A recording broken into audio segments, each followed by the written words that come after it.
Trump pressed Mexico to stop talk of wall payments. U.S. President Donald Trump urged the Mexican president to stop publicly saying he would not pay for a proposed border wall, according to transcripts. Mr. Trump admonished Enrique Pena Nieto for publicly denouncing the wall during a 27th of January phone call, transcripts obtained by the Washington Post show. "You cannot say that to the press," he reportedly told him. Transcripts of his first call with Australian Prime Minister Malcolm Turnbull were also published. In a rancorous call, President Trump tells him it was the worst conversation he had that day, and one with Russian President Vladimir Putin was more pleasant. What Trump really meant in those phone calls.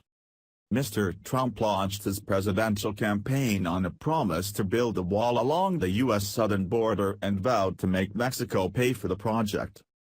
But the transcripts show the U.S. president acknowledged the funding would come from other sources, saying the money will work out in the formula somehow. He added, "If you are going to say that Mexico is not going to pay for the wall, then I do not want to meet with you guys anymore because I cannot live with that." 6 things that could topple Trump's wall. Australian PM mocks Trump and leaked audio who is going to pay for. The House of Representatives approved $1.6 billion towards the border wall last week, and the federal government has been viewing proposals submitted by construction contractors. Speaker of the House Paul Ryan, the highest-ranked congressional Republican, also released a video this week of his visit to the southern border, saying it's time for the wall. Here are some key quotes, with analysis by the BBC's Anthony Zurcher. On Mexico phone call.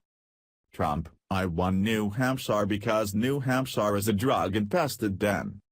Anthony Zurcher, Donald Trump lost New Hampshire in the general election.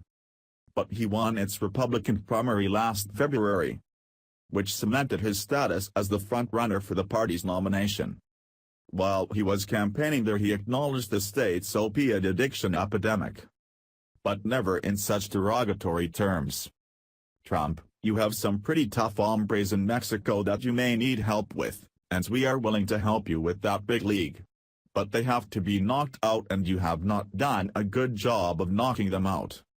Anthony Zurcher, the tough hombre line had leaked, and been roundly derided as insensitive, shortly after the president had his conversation with Mr. Pena Nieto. Now it can be viewed in context, which doesn't do much to help the president appear diplomatic. Trump, "Your words are so beautiful. Those are beautiful words and I do not think I can speak that beautifully, okay? It would be great to put those words at the end of the statement."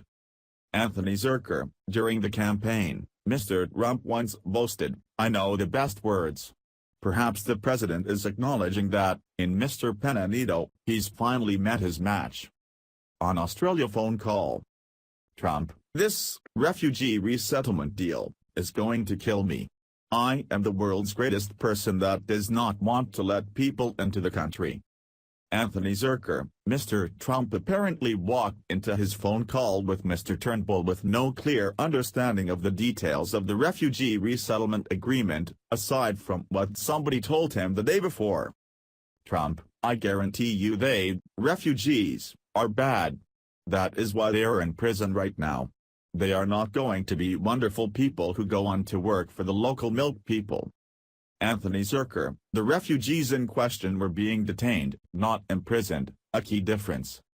And, as Mr. Turnbull points out, the U.S. did not agree to admit all 1,250 individuals, but rather to screen them and then admit only those who would pose no threat to the milk people. Trump, "I have had it. I have been making these calls all day and this is the most unpleasant call all day. Putin was a pleasant call. This is ridiculous." There were news reports after the conversation that Mr. Trump's interactions with Mr. Turnbull were less than cordial. The president and the White House denied it, but the transcript tells a different story. The line about Vladimir Putin is just the icing on the cake,